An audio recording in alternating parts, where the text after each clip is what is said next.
নমস্কার বন্ধুরা, আমি রাত্রি বলছি।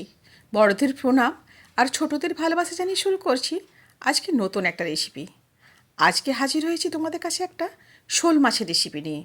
দেখো তো বন্ধু, এই শোল মাছের রেসিপিটা কেমন হয়েছে। যদি ভালো লাগে অবশ্যই চ্যানেলটাকে সাবস্ক্রাইব করে আমার পাশে থেকো, আর পাশে থাকা বেল আইকনটা একটু প্রেস করে রেখো। যখন নতুন নতুন রেসিপি দেবো তখন তোমাদের কাছে পৌঁছে যাবে। এই রান্নাটা করার জন্য আমি বেশ কিছু শোল মাছ নিয়ে নিয়েছি। শোল মাছগুলোকে নুন দিয়ে খুব ভালো করে ধুয়ে নিয়েছি। ধোয়ার পরে কিছু সবজি কেটে নিয়েছি। এখানে টমেটো, আলু, পেঁয়াজ আর কাঁচা লঙ্কা লম্বা লম্বা করে কেটে নিয়েছি। এবারে মাছগুলোতে আমি নুন হলুদ মাখাবো। এখানে আমি প্রয়োজন মতো মাছ নিয়ে নিয়েছি। মাছের নুন হলুদটা খুব ভালোভাবে ঘষে ঘষে মাখিয়ে নেব। যারা শোল মাছ খেতে পছন্দ করো না, তারা যদি এইভাবে একবার রান্না করে খেয়ে দেখবে, অবশ্যই ভালো লাগবে, আমি কথা দিলাম। আমরা তো এমনিতে শোল শোল মাছের বেশ রসা, কালিয়া নানা রকম পদ খাই, কিন্তু এইভাবে রান্না করলে বেশ ভালো লাগে। সর্ষের তেল গরম করে মাছগুলোকে একে একে ছেড়ে দিচ্ছি।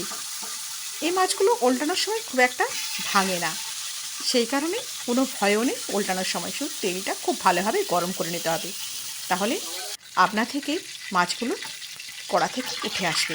দেখো, এক পিঠ খুব ভালোভাবে ভাজা হয়ে গেছে। আমি খুব সহজে মাছগুলোকে উল্টে নিলাম। আবারও তাই মিনিট 2-3 ধরে আবার ওই পিসটাকেও খুব ভালোভাবে ভেজে নেব। এই শোল মাছ খাওয়া কিন্তু শরীরের পক্ষে ভীষণ উপকার। এটা এক প্রকার জ্যান্ত মাছই বলতে পারো।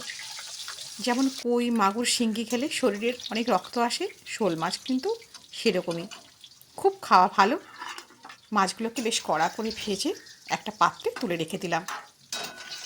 এই রেসিপিটা আমার বাড়িতে বেশ কয়েকবারই হয়, বাড়ির সবাই বেশ পছন্দও করে, সেই কারণে রেসিপিটা তোমাদের সাথে শেয়ার করলাম। খুবই সিম্পল রান্না, বিশেষ কিছু উপকরণ লাগে না, বাড়িতে থাকা সামান্য উপকরণই রান্নাটা হয়ে যায়। ওই মাছ ভাজার তেলেই দিয়ে দিলাম 2টো তেজপাতা, 2টো শুকনো লঙ্কা। ফোড়নটা হয়ে যাওয়ার পরে কেটে রাখা সমস্ত সবজিগুলো দিয়ে দিচ্ছি। প্রথমে পেঁয়াজ দিয়ে আলু, টমেটো আর কাঁচা লঙ্কা দিয়ে দিলাম। এবারে একটু ভাজা ভাজা করে নেবার পালা। খুব ভালোভাবে সমস্ত জিনিসগুলোকে একটু নাড়িয়ে নিচ্ছি। প্রায় মিনিট 5 ধরে তোমরা যদি এইভাবে নাড়ানাড়ি করে এই জিনিসটাকে ভেজে নাও, দেখবে আলু পেঁয়াজ অনেকটাই নরম হয়ে যাবে আর তরকারির স্বাদটা বেশ ভালো হবে। প্রথম অবস্থাতেই কিন্তু এইভাবে তোমরা ভাজার চেষ্টা করবে। আমি খুব ভালোভাবে এগুলোকে ভেজে নিচ্ছি। এরপরে এর সাথে অ্যাড করে দেবো পরিমাণ মতো লবণ আর হলুদের গুঁড়ো। একদমই সিম্পল রান্না, বিশেষ কিছু উপকরণ লাগবেই না। এই নুন হলুদ দিলাম, পরে 1 চামচ সর্ষে বাটা দেবো, ব্যাস রান্না কমপ্লিট হয়ে যাবে।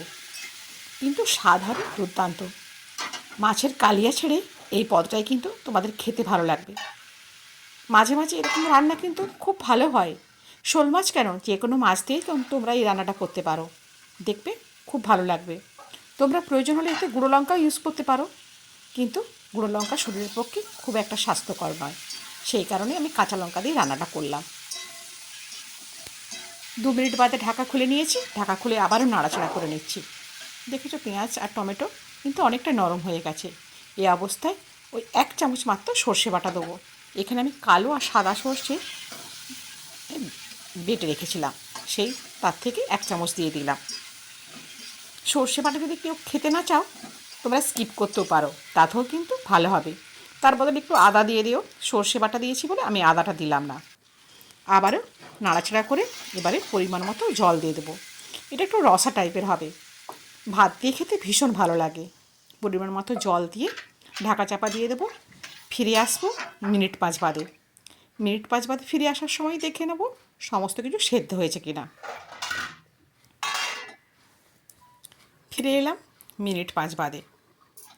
দেখছি সমস্ত কিছু একটু টকবক করে ফুটছে, তোমরা দেখতেই পাচ্ছ। আমি একটু দেখে নিলাম, হ্যাঁ দেখলাম আলুগুলো প্রায় সেদ্ধ হয়ে এসেছে। এই অবস্থায় ওই ভেজে রাখা মাছগুলো দিয়ে দেবো। মাছগুলো দিয়ে আবারও 3-4 মিনিট ধরে খুব ভালোভাবে ফুটিয়ে নেব। মাছগুলো দেওয়া হয়ে গেলে একটু নাড়িয়ে নিলাম, নাড়িয়ে নিয়ে আবার ঢাকা চাপা দিয়ে দেবো। ফিরে আসবো আবার 3-4 মিনিট বাদে।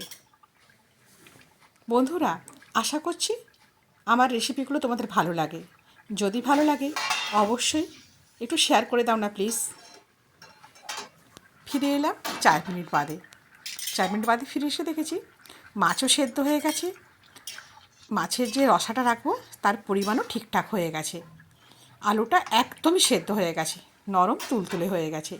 এই অবস্থায় আমি অ্যাড করে দেবো 1 চামচ কাঁচা সর্ষের তেল। এই কাঁচা সর্ষের তেল দিলে ভীষণ স্বাদটা ভালো হয়, ফ্লেভারটাও খুব ভীষণ ভালো লাগে। সেই কারণে যখন সর্ষে বাটা দিয়ে রান্না করি, নামানোর সময় 1 চামচ কাঁচা সর্ষের তেল দিয়ে গ্যাসের ফ্লেমটা বন্ধ করে দিলাম। এবারে ঢাকা চাপা রেখে দেবো। ফিরে আসছি মিনিট 5 বাদে। এবারে একটা পাত্রে ঢেলে নিলাম আর গরম গরম ভাতের সাথে এটা পরিবেশন করব। বন্ধুরা, আশা করছি আজকে রেসিপি তোমাদের ভালো লেগেছে। আজ তাহলে এই পর্যন্তই। দেখা হবে আবার নতুন কোনো রেসিপির সাথে, তোমাদের সাথে করে নিয়ে। সবাই ভালো থেকো, সুস্থ থেকো। হ্যাঁ বন্ধু, আমায় মনে রেখো। ধন্যবাদ।